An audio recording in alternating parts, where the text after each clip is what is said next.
എറണാകുളം ജില്ലയിലെ മന്ത്രിമണ്ഡലം കളമശ്ശേരി പി രാജീവിന്റെ മണ്ഡലം. MLA എന്നുള്ള നിലയിൽ കളമശ്ശേരി പി രാജീവിന് എത്ര മാർക്ക് കൊടുക്കുന്നു? 66.24.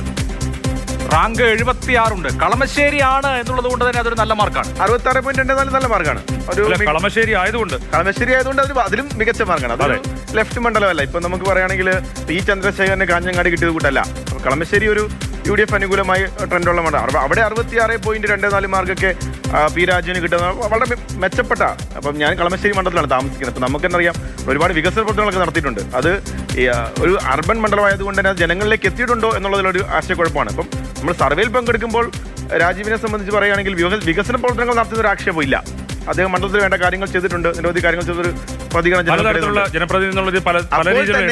തന്നെ. ഇദ്ദേഹത്തിന്റെ പ്രതിപക്ഷ പാർട്ടി ഇദ്ദേഹം ശക്തമായ ഒപ്പോസിഷൻ ഉണ്ട് അവിടെ. ലീഗിന്റെ പിന്നെ സീറ്റാണ്. അത് മാത്രമല്ല ഇബ്രാഹിം കുഞ്ഞിന്റെ മകൻ ഇത്തവണയും മത്സരിക്കുന്നുണ്ട്, ക്യാമ്പയിൻ തുടങ്ങിയിട്ടുണ്ട്. അത്ര എളുപ്പമല്ല വ്യവസായ മന്ത്രിക്ക്. അതുകൊണ്ട് തന്നെ നമുക്ക് ഈ തെരഞ്ഞെടുപ്പിൽ കഴിഞ്ഞ തെരഞ്ഞെടുപ്പിൽ LDF UDF നിന്ന് പിടിച്ചെടുത്ത മണ്ഡലമാണ് കളമശ്ശേരി. പി രാജീവിന്റെ മണ്ഡലമാണ് കളമശ്ശേരി. ഒരു അട്ടിമറിക്ക് കളമൊരുക്കുകയാണോ കളമശ്ശേരി? UDF തിരിച്ചു പിടിക്കുമോ? വരട്ടെ സ്ക്രീനിൽ. ഇല്ല. LDF 48.06, 44.59 UDF.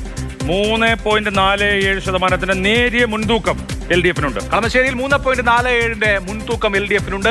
LDF നിലനിർത്തുമെന്ന് ഉറപ്പിച്ചു പറയാൻ പറ്റുന്ന ഒരു മണ്ഡലമാണോ കളമശ്ശേരി? ആ 3.47 മുൻതൂക്കം രാജീവ് എന്ന സ്ഥാനാർത്ഥിക്കുള്ള മുൻതൂക്കമാണ്. രാജീവിനെതിരെ ആര് മത്സരിക്കും? ഇപ്പം UDF ആര് മത്സരിക്കും എന്നുള്ളത് ഏതാണ്ട് വ്യക്തമാണ്. അവിടെ അതേ സ്ഥാനാർത്ഥി അബ്ദുൽ ഗഫൂർ.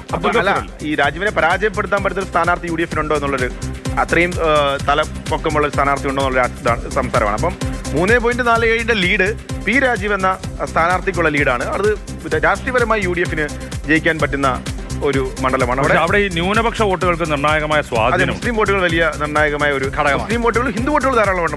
കഴിഞ്ഞ തവണ ഹിന്ദു വോട്ടുകളും ക്രിസ്ത്യൻ എല്ലാ വോട്ടുകളും വളരെ മുസ്ലിം വോട്ടുകൾ ഈ പറഞ്ഞ കളമശ്ശേരി പോലുള്ള പ്രദേശത്ത് വളരെ നിർണായകമായ ഒരു സ്വാധീനമായ ഘടകമാണ് അവിടെ. എന്തായാലും പൊളിറ്റിക്കലി ഒരു UDF കോൺസ്റ്റിറ്റ്യുവൻസിയാണ് കളമശ്ശേരി. ഇത്തവണ 3.43 ലീഡ്. അവിടെ ആകെ ഉണ്ടായിരുന്ന ഒരു കാര്യം കോൺഗ്രസ് സീറ്റ് വെച്ചു മാറുമോ എന്നുള്ളതായിരുന്നു. കൊച്ചിയും കളമശ്ശേരിയും തമ്മിൽ വെച്ചും ആ ഒരു വെച്ചുമാറ്റം ലീഗുമായിട്ടുള്ളത് നടന്നിട്ടില്ല. ഇല്ല, അത് നടന്നിട്ടില്ല. അതാണ് എന്തായാലും കഴിഞ്ഞ തവണത്തെ അതേ പോരാട്ടം ആവർത്തിക്കുകയാണ് കളമശ്ശേരി. അതുകൊണ്ട് നമ്മളൊരു ഒരു ഇഞ്ചോടിഞ്ച് പോരാട്ടത്തിന്റെ അന്തരീക്ഷത്തിലേക്ക് ഈ നിയമസഭാ തെരഞ്ഞെടുപ്പിൽ കളമശ്ശേരി പോകുമെന്നുള്ള കാര്യത്തിൽ സംശയമൊന്നുമില്ല. നമുക്ക്